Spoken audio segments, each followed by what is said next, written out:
Today, I would like to have a conversation about psychology. I believe psychology is very important. I believe it's a very important tool to learn in life and to have in life. So, I'd like to talk about that today. So, I want to talk about feign ignorance and just read a surface level understanding about feign ignorance. So, it says,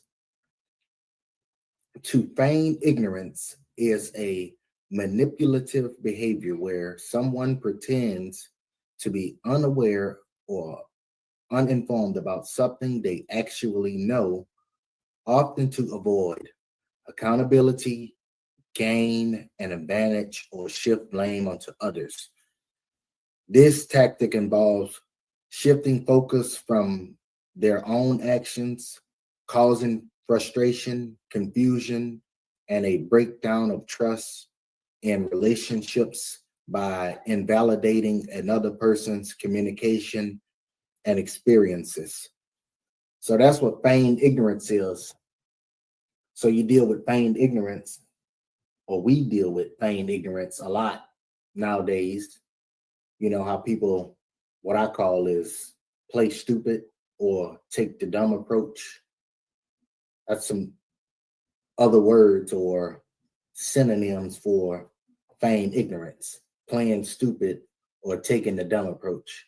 You know, kind of like when you ask a person just a simple question nowadays and they'll just start acting it dumb and playing stupid like they just don't know what's going on, like asking, huh? What do you say? What's going on? Like, you ask a simple question and they just play stupid, feign ignorance. Because the word feign means false, fake. It's an impression. You're playing stupid, you're playing dumb. That's what feigned ignorance is. So let me see what else we have here. What else would I like to talk about? I would like to talk about, let's talk about sarcasm. Sarcasm. Okay. Let's just start by looking at the definition so we could get the meaning of it. Because words have meaning. I always say, if you don't know the meaning of a word, you probably shouldn't use it, because you're going to always open up a dictionary and look up a word and know the definition of it and expand your vocabulary. So, and all of these words down here are synonyms for this word here, sarcasm. And this is what I would call a surface level understanding on the word sarcasm. Because when you're studying something and researching something, you can go deeper into it. But this is just a little surface level understanding, just a little bit of reading about it. Sarcasm, it's a noun. The use of irony to mock or convey contempt. So that's what sarcasm means. So you want to let the person know by using sarcasm that you have contempt for them.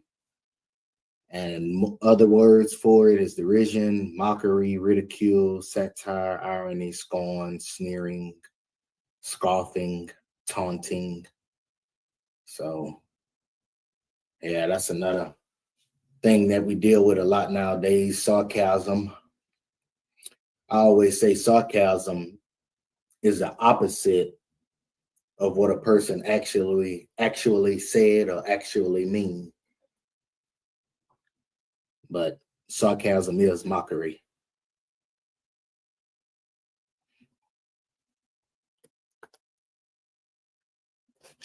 So let's look at another word dealing with psychology. Condescending. We'll look at condescending. I love this word here. Condescending, having or showing a feeling of patronizing superiority. So condescending, that's basically when somebody, I always say, talk to you like you're stupid. They speak to you in a way as if they are above you and you are beneath them, as if they are superior and you're below or beneath them. You know, it's so close and so closely related to the word patronizing.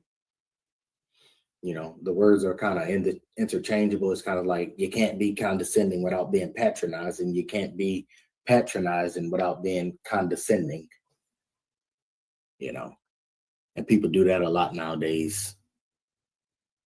Condescend. Talk to a person in a condescending tone. What I always say or call talking to a person like they're stupid. That's another way of saying it in a simplified way. You're talking to a person like they're stupid, like they're ignorant, like they just don't know anything. You're being condescending. You're being patronizing. Let's just look at patronizing since it's right there. Apparently kind or helpful, but betraying a feeling of superiority, condescending.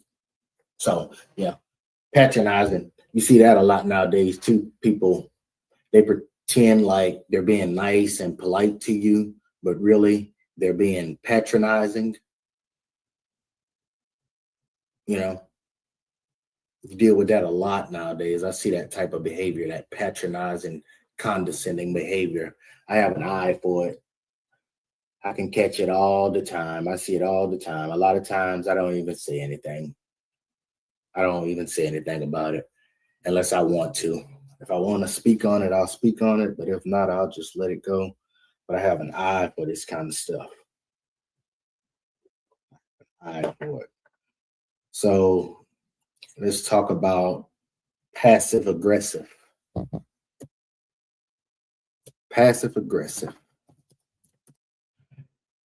Passive aggressive behavior is a communication style in which negative feelings like anger or resentment are expressed indirectly rather than through direct confrontation. So, passive aggressive is like when somebody, how can I say, is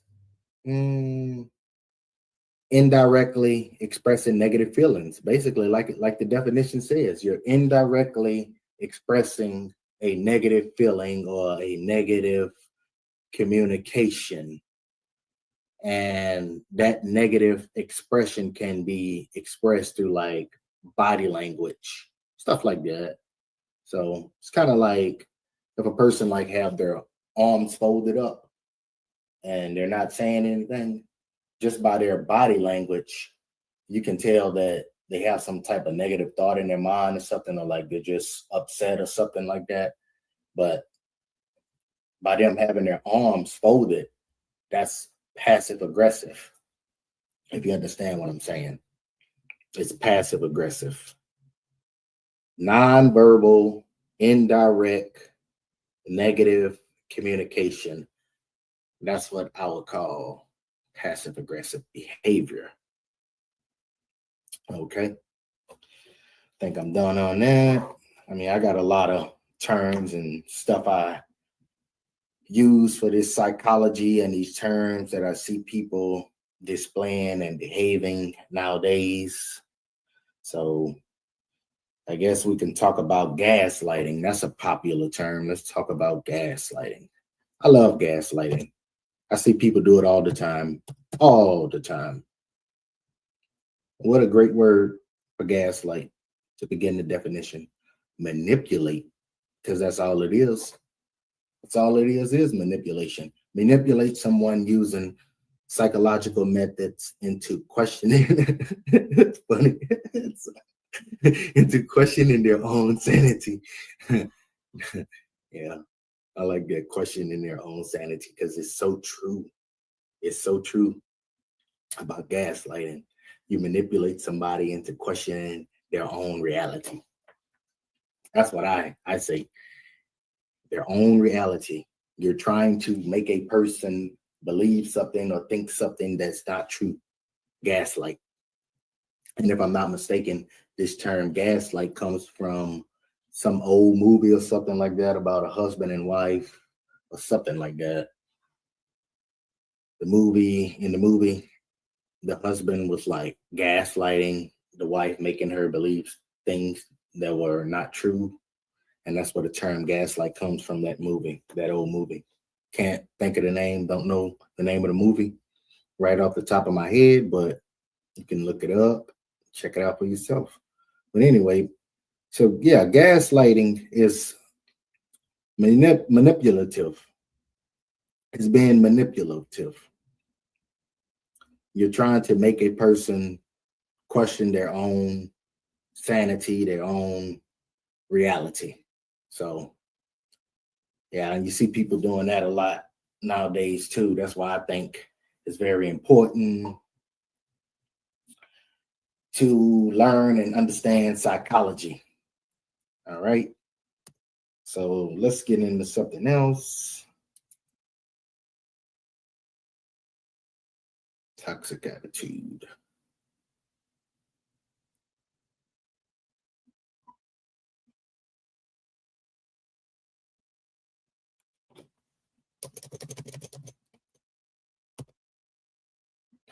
Okay.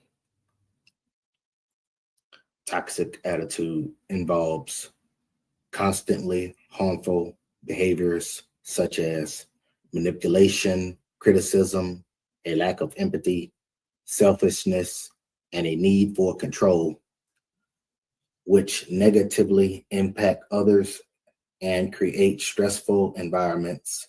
Key signs include disrespecting boundaries, gaslighting, blaming others for mistakes, playing the victim, and constantly draining emotional energy from those around them. Recognizing these behaviors is crucial for self protection and fostering healthier relationships. So, you see how what I just read earlier about the gaslighting and the manipulation, how it all ties in to the toxic attitude, the toxic behavior. It all ties in. It all ties in. And that's another thing you see a lot nowadays. Toxic attitude.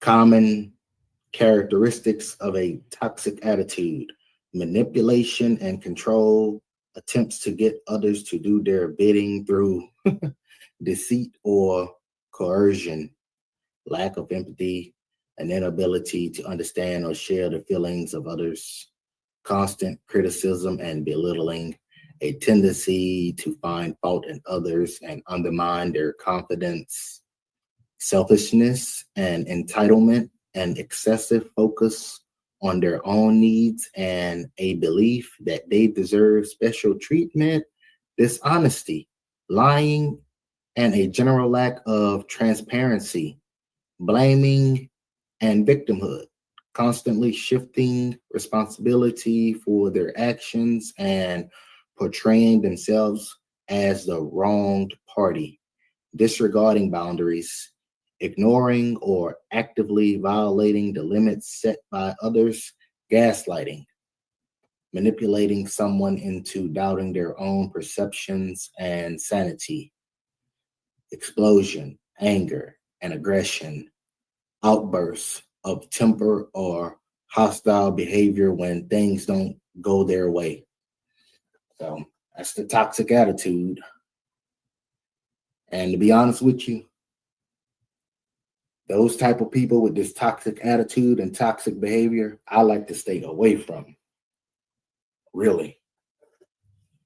I like to stay away from those type of people with this toxic attitude. And people with this toxic attitude, what they do is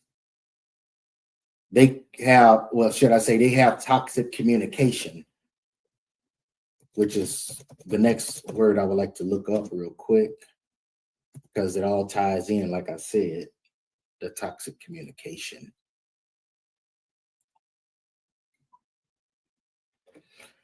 Toxic communication refers to reoccurring unhealthy interactions characterized by behaviors like blaming, contempt, criticism, defensiveness, and stonewalling. Yeah, I see a lot of that nowadays. Stonewalling. Stonewalling, that's like when a person is trying to stop or hinder you from doing something. It could be something so simple as to getting a question answered. And you see that a lot at these city halls and government buildings and all of these places, whatever, post office. And you'll ask a person a simple question, and then in response, they ask a question or they will say something that's unrelated to what was asked. That's stonewalling because they're stopping and hindering you from getting your question answered so you could get your business done. Stonewalling is one of the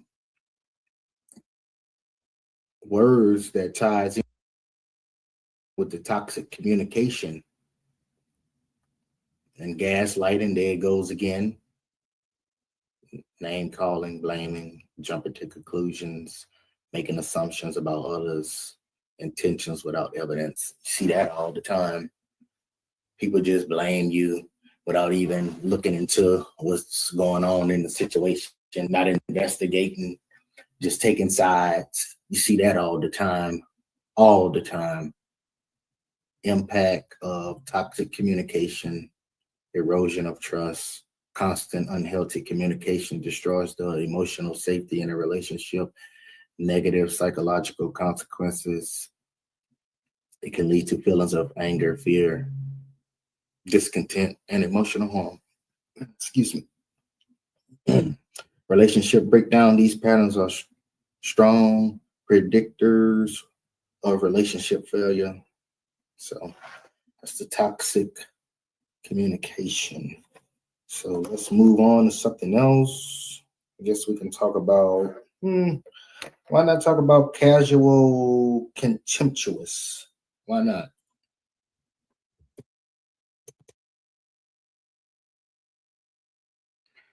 Casual contempt refers to a general attitude or lack of respect that is expressed with an air of indifference or nonchalant rather than overt hostility.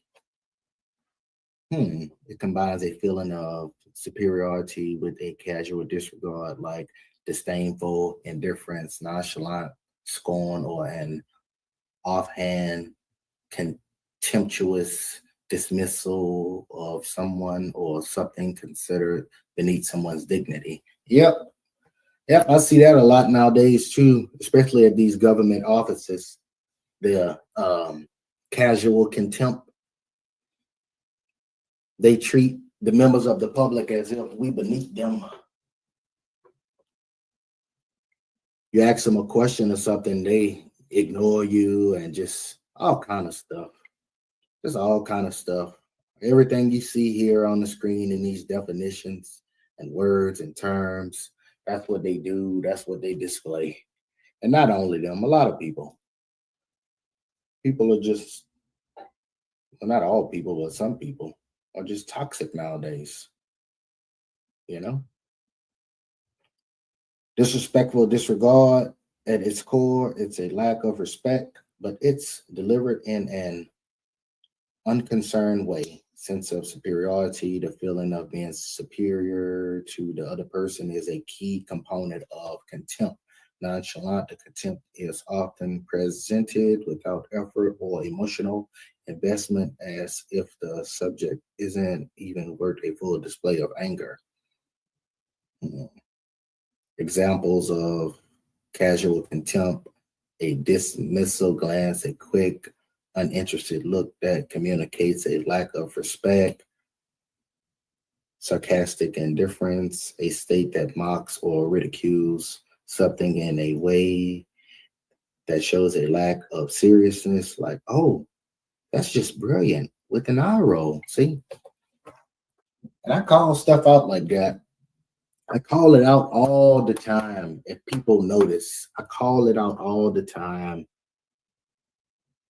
Call it out only when I feel like doing it. If I don't feel like calling it out, I don't call it out. But I do it when I feel like doing it because that's me not being controlled by someone else. Yeah. You're not making me do it. I'm doing it because I want to do it. Because I feel like speaking on it. All right. What is contemptuous behavior? Contemptuous behavior is the act of displaying intense dislike, disrespect, and a sense of superiority towards someone or something, often through actions like sneering, sarcastic comments, hostile humor, eye rolling, or other dismissive nonverbal cues. That's something good to talk about too, nonverbal cues. Yeah. There's so many terms for this stuff. I have it all written down on a sheet of paper because there's so many of them. So I wrote all these terms down on a sheet of paper to have all of them in one place. So nonverbal cues, that's another good one. Non-verbal cues are communication signals. Let me first say that a non-verbal cue is passive aggressive. I think I even said that earlier about the folding of the arms. That's a non-verbal cue and it's passive aggressive. So I'll say that. But the definition says non-verbal cues are communication signals conveyed through gestures, facial expressions, eye contact, body posture, and voice tone that transmit meaning without words. See? Just that simple. And this is a surface level, base level understanding of non-verbal cues. Simple to understand. Just a little literature to read to give you an understanding. But if you really want a deeper understanding of psychology, you can read these books, these 200, 300-page books. Anyway, let's see what we have here. Types of nonverbal cues, body language. This encompasses your physical movements and orientation, gestures, hand movements, and other body movements such as nods or head movements, posture, the way you hold your body, which can convey confidence or disinterest. Facial expressions, a universal form of communication for emotions.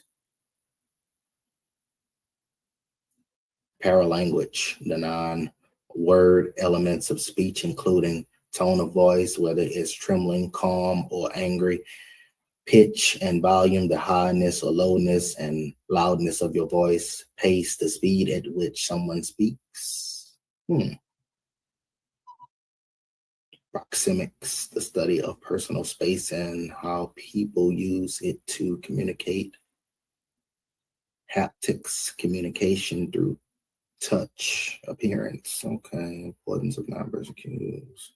Clarify messages, convey emotions and attitudes, strengthen relationships. Okay, so a nonverbal cue is basically, how can I say, it's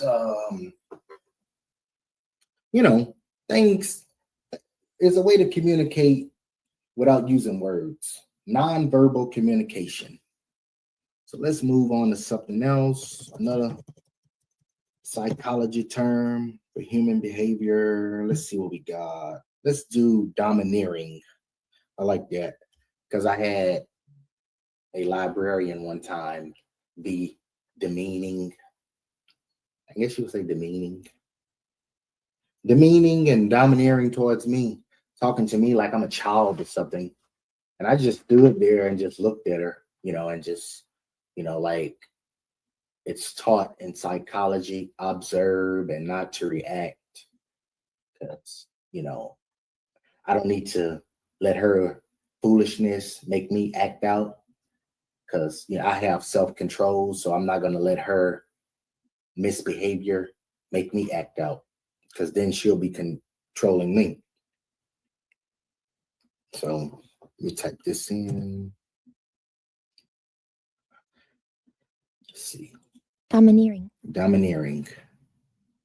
That's what I like about clicking on the speaker right here. It pronounces it for you, so it can help you better pronounce the word and pronounce it and say it correctly. Domineering.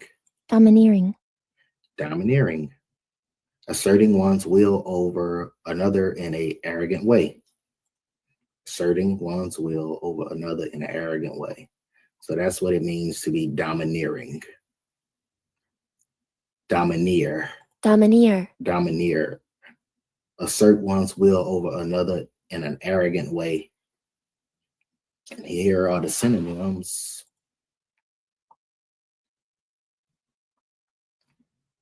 Browbeat.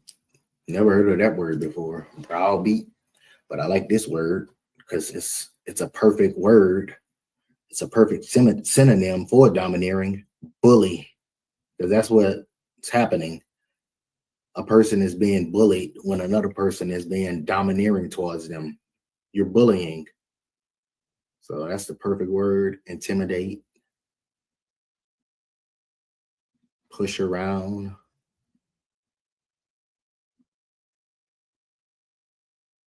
So I like that word, domineering. Let's see what else we have. Aggressive communication. Aggressive communication goes right along with domineering. Aggressive communication is a style of speaking and behaving that disregards the feelings and rights of others, often using intimidation, threats, or loud demands to get one's way. Okay. Yeah. I see that a lot nowadays too. I've been through some of this stuff myself as I was doing some audits and stuff like that. And I don't understand why people, they always love to point out what the auditor is doing and this and that, but they never say what the people, the public employees and the public, they don't call out what they are doing because maybe they don't see the psychology behind this stuff. That's probably what it is. But that's why I don't argue with them because I know that they don't understand. That's why I don't waste my time to argue with people that don't understand. It's just a waste of time. Yeah, the aggressive communication. Aggressive communication that I seen was I was speaking with one lady in a library. Then her boss just jumped in and start talking over her and start talking to me in an aggressive, just nasty, demanding, domineering, aggressive communication type of way. And I didn't say anything. I just went along with it. I didn't say anything. I just, like they say, observe, don't react. And I just said, well, this is what's going on here. Aggressive communication. Characteristics of aggressive communication, verbal aggression, yelling, shouting, screaming, insults and threats, intimidating tone, a loud voice and aggressive tone can create a tense atmosphere. Yeah, it can create a tense atmosphere because when they start yelling at you, you're gonna want to yell back because it's kind of like a natural thing for a person to do. But a person that knows better and has some training and knowledge of this type of stuff here, you would know to hold back and not argue and start yelling and stuff because it could be a baiting tactic as well. They could be baiting you for you to get the hooping and hollering so they could throw you out of the building or something like that, or say you the cause, you're the problem. You're harsh criticism, attacking, let's see, or blaming others, often using your statements. Harsh criticism, attacking or blaming others, often using your statements. Let me put the microphone a little closer to my mouth. Let me see. Is that better? Harsh criticism, attacking or blaming others, often using your statements. Interesting. Using your statements. So basically, if they're using your statements, that means that they are using your words against you or twisting your words. That goes into another term that I have written down on my paper here. Twisting words. Twisting a person's words. Disregard for others, interrupting, dominating conversations, and showing little concerns for other people's opinions or needs. That's right. That's true. Because just like that lady I was talking about at the library, you know, she didn't even give me a chance to speak. She didn't care. She didn't care or wasn't interested in anything I had to say. She just over talked me. I didn't get to say anything. See, that's the thing. They don't give you a chance to defend yourself.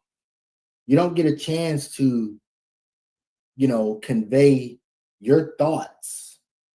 They don't give you a chance to defend yourself. They just talk over you in this aggressive communication style, this domineering style, this overbearing style. I got to look that up next, overbearing, because that ties in. It ties in with the domineering, overbearing. But anyway, let's see where we at. Aggressive body language, using an intense and intimidating stare, aggressive posture, and sometimes physical acts like hitting or slapping. And yeah, that's when it gets criminal. Yeah, you can yell, but when you start putting your hands on people, that's when it becomes criminal. You might have to go to jail. Anyway, examples of aggressive communication instead of an assertive. I'd like to discuss a salary adjustment. An aggressive response is, I deserve a raise, and if I don't get one, I'll start looking elsewhere, according to Central Washington University. All right. Well, that's a base level of aggressive communication. Let's see if they have any more information down here just to get a little more information. What is an example of an aggressive conversation? What are the 4 types of communication styles? Let's see what we have here. Passive aggressive, passive aggressive, and assertive. The 4 primary communication styles. What is manipulative communication? Manipulative communication uses deceit, cunning, and emotional tactics to control others or situations for selfish gain, often exploiting emotions or twisting truths to serve the manipulator's own agenda. See that? Twisting the truth. Just said that. Twisting others' words. All this stuff, it all ties in. All ties in. It's so much to go over. I don't know if I'm going to have enough time to go over all of it. So, yeah. Let's go to this other word, overbearing. Overbearing. Overbearing. Let's see. How loud is this? Overbearing. Hopefully it's loud enough. Anyway, it's kind of like a test stream, you know, just talking about psychology, stuff I'm interested in, most definitely. Something that I think is really important in having and using and utilizing in life for many reasons. But overbearing, unpleasantly or arrogantly domineering See? And we just read that definition, domineering, and it's a synonym for overbearing. It ties right in. Domineering, dominating, autocratic. It all ties in. Overbearing, unpleasantly, or arrogantly domineering. And that's another behavior that people display a lot nowadays. And I go through it a lot. I see it all the time.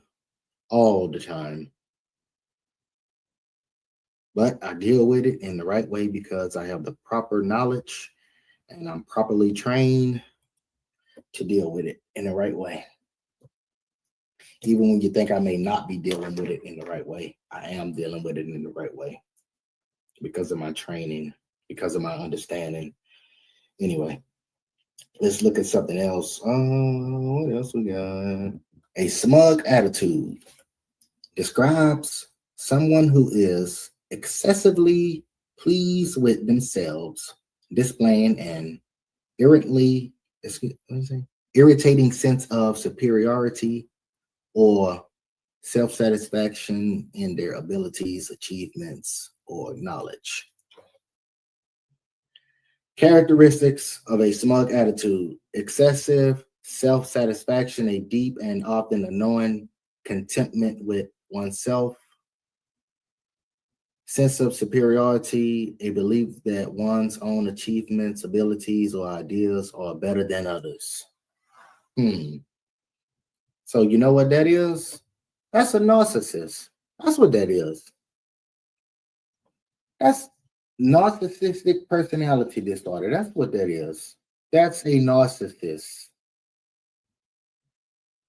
Exactly what a narcissist is.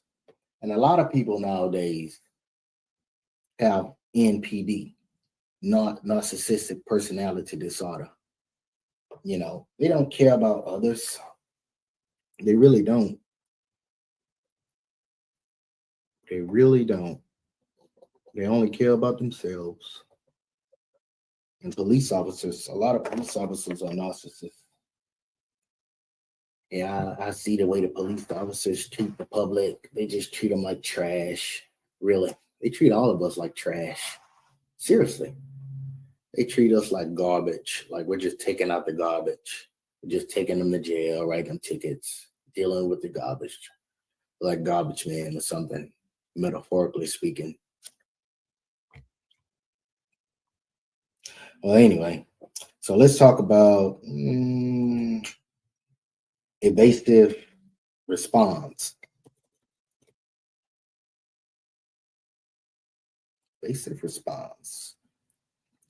An evasive response is a deliberate avoidance of giving a clear, direct answer to a question, often to conceal the truth, avoid commitment, or mislead the questioner. Instead of answering directly, the person might offer vague or ambiguous replies. Yep. And you see that nowadays too. Vague or ambiguous replies, because vague and ambiguous, those two words are synonymous with one another. Because ambiguous means to, well, how can I should say it like this. Ambiguous it means that something is subject to multiple interpretations, multiple understandings. Just like vague. Vague is like not quite clear, not clarifying. That's what vague means. So you'll ask a person a question, especially like at these government buildings, and they'll give you a vague response, evasive response, just basically answering the question without really answering the question, giving you an indirect answer, an indirect response, responding to the question, but not really answering it. So your question really don't get answered, you know. And they do it all the time to frustrate you and make you act out because they have contempt. They have contempt. That's why they do what they do. That's why they do that. That's why they give you evasive responses. Examples of evasive responses. Let's read it.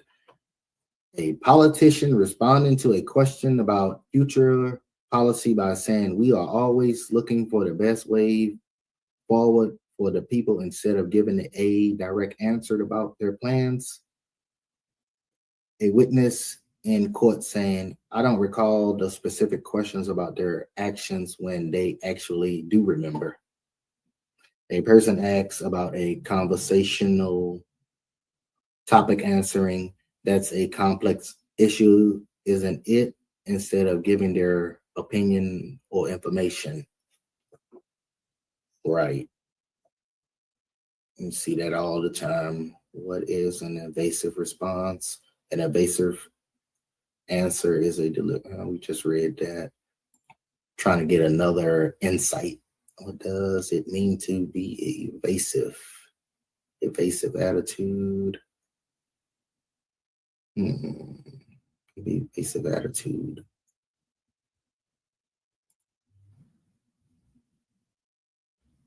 Tending or seeking to evade, avoid the issue, not straightforward, avoiding or seeking to avoid trouble or difficulties. Yeah, so I'm pretty sure you get the point. Let's see what we have here. I think we just read indirect response because it all ties in. We'll check it out anyway. So just with these couple tools right here, if you understand these tools, you'll be ahead of the game.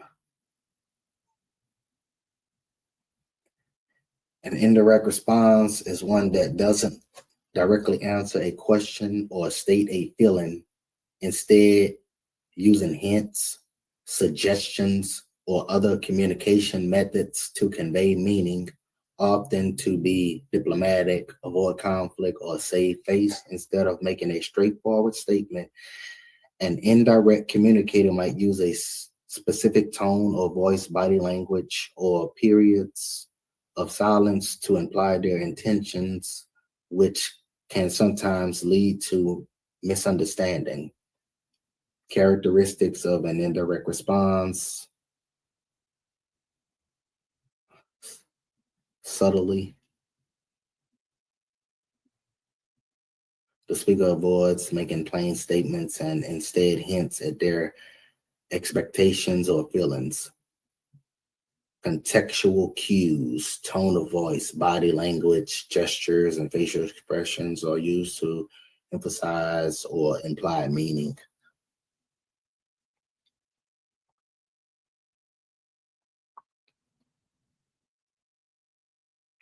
Well, that's pretty much it. There it is. So let's look up another one. Since we're talking about communication, one of my favorites, misleading communication. How about that? Alrighty. And of course, if you have been paying attention, you see this all the time too, the misleading communication. You see it at the government offices, government buildings all the time, store, Walmart, wherever you go. You will deal with misleading communication. Misleading communication involves intentionally distorting information, whether through false statements, material omissions, or deceptive tactics, to create a false belief in the recipient and gain a sender's benefit. Examples include false or misleading advertisements, selective presentation of facts, half-truths, ambiguity, and the use of euphemisms to hide negative information. Okay, anyway, but let's talk about these two words right here. Man, and really, to be honest with you, that's why it's really important to look up words when you're reading, and just look up words in general in the Merriam-Webster's dictionary or whatever dictionary. And if a person says a word that you don't understand, just look it up, just Google it. And the reason why I say that, because like these two words right here, ambiguity and euphemism, I know these words because, I have these words in my vocabulary. I have looked them up. And a person that doesn't know these words, they'll read this stuff and they'll probably just skip over it without actually knowing what these words meaning and not really get a full understanding of what they're reading, so to speak. Okay. Ambiguity, that's basically the word ambiguous, which means something is subject to many meanings or many interpretations. Okay. And euphemism, if I can remember the definition, I can paraphrase it. But euphemism, I learned that word from reading the Bible and stuff like that. Because euphemism is like, oh man, how can I say? I can say it's like a slang. Can I say it like that? Maybe like a slang word or something like that. Like, okay, a euphemism is like this. A euphemism is like when you read in the Bible and it says that a person touched another person under their. That's a euphemism, meaning that those two people made an agreement. That's the best way I could paraphrase the definition. So how about we just look it up? Just look it up, okay? Euphemisms are mild, polite, or indirect words or phrases used to replace those considered harsh, offensive, or unpleasant, like passed away or died, are sometimes used to maintain social harmony and avoid offending others. They are often used in misleading communication to disguise the truth or make negative situations more palatable. Interesting. Yeah. Ambiguity and euphemisms. Language is used to obscure the truth rather than to clarify it, often to portray a more flattering picture. Yeah. All synonyms, all words that have the same close, similar meaning. And that's the thing about the English language. You have so many different words for something that means the same thing. So many words. Let's see, what else can we get into? Another word. Let's see. Duplicitous. I haven't used that word in a long time. Duplicitous. Hopefully I'm pronouncing it right. I believe that's how you pronounce it. Duplicitous. Duplicitous. Duplicitous. Deceitful. Yeah. So duplicitous is basically just a sophisticated way to say that a person is being deceitful. Deceit. Duplicitous. What does it mean if someone is duplicitous? A duplicitous person is someone characterized by deceitfulness, dishonesty, and hypocrisy, often acting in two different ways with different people or showing one set of feelings while behaving in another to achieve a hidden agenda. Key characteristics of a duplicitous person: deceitful. They are marked by a tendency to lie, trick, or mislead others. Yeah, you see that a lot nowadays too. Like by the most simplest things, people like to mislead. Yeah, and I can tell you a lot of stories about that. People trying to mislead and stuff like that. I had that happen to me in the library, the Walmart, all kind of places where I might be at auditing and whatnot. It's just something people do nowadays, I guess. Mislead. Yep. I had a lady at the library do that. It was about a book. I was trying to get a book and she just made up a lie about it just for no apparent reason, just to be misleading, just to feel good about herself, just so she could feel superior, I guess. All right. Two-faced. They say one thing and do another, or present different personalities to different people. Hypocritical. They often say one thing but act under the influence of another agenda or set of feelings. Dishonest. Their conduct and speech are not truthful or straightforward. Examples of duplicitous behavior: pretending to be someone's friend while secretly working against them, speaking in a way that has two different, often conflicted meanings to different audiences, presenting a public image that is different from their private actions or true feelings. Yep, so that's duplicitous. It's a good word. Learned that word from Professor John J. Collins when I read his book, Introduction to the Hebrew Bible, by Professor John J. Collins. You should go check him out. All right, let's see what else we got. Let's go to spin the narrative. That's another good one. To spin the narrative.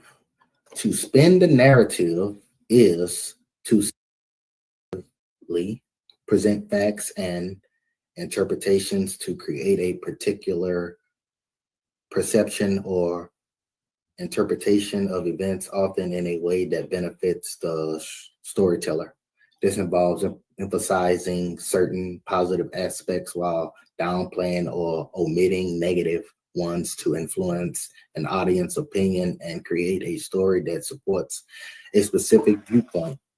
This technique is used in various fields, including politics, advertising, and media, to sway public opinion and achieve desired outcomes.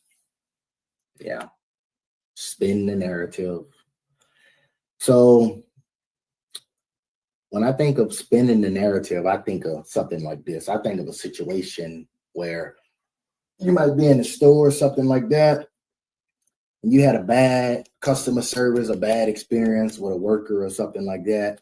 And then so you ask to go speak to the manager, right? And so when the manager comes on the scene, the worker that you had the bad interaction with spins the narrative, starts saying something that's not true, that didn't happen, spinning the narrative, being misleading. Excuse me. Or giving a false narrative. It all ties into that. Spin the narrative. How it works. Spinning the narrative involves manipulating the presentation of information, even when the basic facts remain the same. Common techniques include selective emphasis, highlighting specific details that support a particular argument or viewpoint. So there you go. Right here with the manipulating again, we constantly see that word manipulate, because it's all manipulating. Spinning the narrative involves manipulating the presentation of information, even when the basic facts remain the same. Yeah. And it happens all the time. I've been through stuff like this. A person will clearly be in the wrong and you'll be in the right, but they'll spin the narrative and make it seem like you're in the wrong and they're in the right, right? And when that happens, naturally, you're going to get upset. You're going to get a little frustrated and angry. And That's the whole game of theirs, to get you to act out. And so they can say, see, you're the problem. You're the angry one. You're the bad person. You're the one that's acting out. And don't do it. Do not fall for that. Do not fall for it. Don't act out. Just take a deep breath, and it's all going to be fine. It's going to be fine. So let's look at another word. Let me see what else we have here. Let's look at unpleasant tone. It's an interesting word. Unpleasant tone. It's funny that all of this stuff that we're looking at right now, right? These people in these government buildings, they do it. They do it. And some people may disagree or think otherwise, but I think I handle myself in these government buildings extremely well. Notice, do I ever go to jail? It's really not that big of a deal to step outside of a building if a person asks you to, or, just comply a little bit. At the end of the day, I stay in the building and document. So I know what I'm doing. You may not understand, but I know what I'm doing. Anyway, an unpleasant tone. A bad tone refers to a negative, hostile, or disrespectful way of speaking or writing that conveys unhappy, critical, or unpleasant attitudes towards the subject or listener. It's a vocal or textual quality that makes neutral words seem provoking or causes the listener to feel hurt, disrespected, or annoyed, often shifting the focus from the message to the manner of its delivery. Yep. That's true about that. Makes the person feel hurt, disrespected, or annoyed, often shifting the focus from the message. That part right there where it says often shifting the focus from the message, because the unpleasant tone shifts the focus from the message, because the message could be something so simple. It could be something like, hey, don't forget to lock the doors, or something like that. But the way the person say it just makes the experience so unpleasing, just for saying it in an unpleasant, nasty tone. So you take the focus away from the door being locked and make it all about you and your nasty, unpleasant tone. You get the point? That's what it's talking about. Often shifting the focus from the message to the manner of its delivery. Right. So you're not thinking about locking the door. Me just giving an example of whatever you got to do or getting the job done. You're focused on how this person just talked to you, how this person just spoke to you in this nasty, unpleasant tone. That's what you're thinking about now, And I know people go through this a lot at these jobs and these workplaces and stuff like this, dealing with these narcissistic coworkers and narcissistic bosses that rule over y'all with rigor and talk to y'all in a belittling and demeaning way, and you have to take it because you need a job and a paycheck, which I understand. But God, is that paycheck really worth your happiness? Really? Is that paycheck really worth, your well-being, your mental well-being? Because you don't want to go to work in the morning. You don't want to go deal with that toxic, narcissistic boss of yours. You don't want to deal with that. Anyway, so let's go to something else. I had something good I wanted to go to. Let's see if I can find it here on my paper.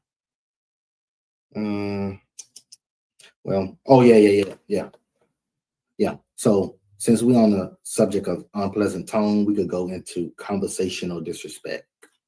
We'll go into that. Conversationally disrespectful. And how do you deal with that? How do you deal with a person that's being conversationally disrespectful towards you? Well, you can deal with it in a lot of ways. I do. Most of the time I ignore, most of the time I observe and, you know, not respond, just learn from it, not let them control me with their bad behavior. Conversational disrespect is any verbal or nonverbal behavior that diminishes, dismisses, or devalues another person during a conversation. It goes beyond a simple disagreement and shows a fundamental lack of consideration for the other person's thoughts, feelings, or right to speak. Right. That part where it says the right to speak, because you know how these people always overtalk you, like the police and these people that work at these government buildings, et cetera, et cetera. You know, a lot of people, not just them, but the over talking a person and not letting that person get their point across, not letting that person share their thoughts, you know. See what we have. This kind of disrespect can be obvious, but it is often subtle. Subtle. The word subtle means done like secretly, like in a way that's not detectable. That's basically what subtle means. You know, doing it in a slick way.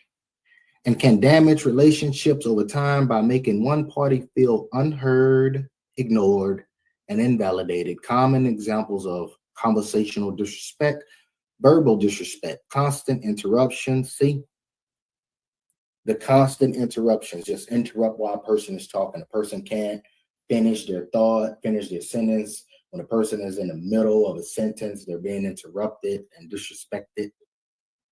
Conversational disrespect. That's what we're reading about here. Constant interruptions, talking over someone to prevent them from finishing their thoughts. I just said that is a common and rude conversational habit. It signals that your own ideas are more important than more important than theirs. Excuse me. I have my glasses on.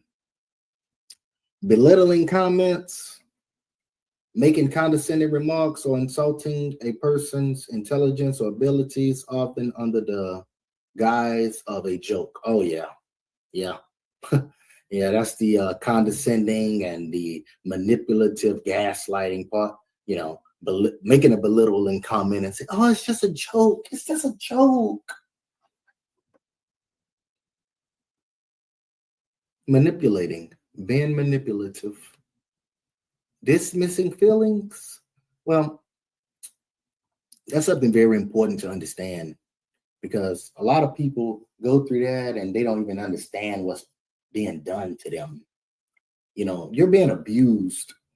If a person is always putting you down and making you feel like crap, and then make an excuse or just say, oh, it's just a joke, I'm just playing. Oh, you're taking it too serious. Just know that you're being abused and manipulated, and that person you probably should get away from. I'll just leave it at that. You just go into your own studies and look into it yourself, because I got to move on. But anyway, dismissing feelings and validating a person's emotions by telling them they are overreacting or that their feelings are wrong. See, that's the gaslighting. That's gaslighting. You know, just telling the person, oh, you don't know how to take a joke. You take things too serious. You don't know how to take a joke. That's what that's referring to. One-upping. Oh, one-upping. Yeah, I know about that. One-upmanship. Yeah, that's another term I probably have written on my paper here. If I don't, I should. One-upmanship. Something that I don't like participating in, because it's just a never-ending circular just madness. It's just something that's not even worth the time to do. It's just stupid one-upmanship. A person just got to have the last word and all of that. Just stupid stuff, childish, you know. One-upping, trying to top someone's story or achievement with your own, which turns the conversation into competition. Right. Exactly. Conversational narcissism. Constantly steering the conversation back to yourself and showing a lack of interest when others are speaking. Right. Derogatory language, using offensive language, name calling or mocking someone, giving orders, speaking to someone in a demanding or commanding tone rather than respectfully asking for their help. Exactly. And that's another thing you gotta watch out for and see in people, and understand the psychology and the human behavior of what's going on. You don't want to be demanding and stuff like that to people. You want to be kind to people. You're not, should I say, you shouldn't order someone around. You should ask them nicely. I'll just say it like that, as it pertains to this definition right here. All right. Nonverbal disrespect. Lack of eye contact. Oh, that's a good one.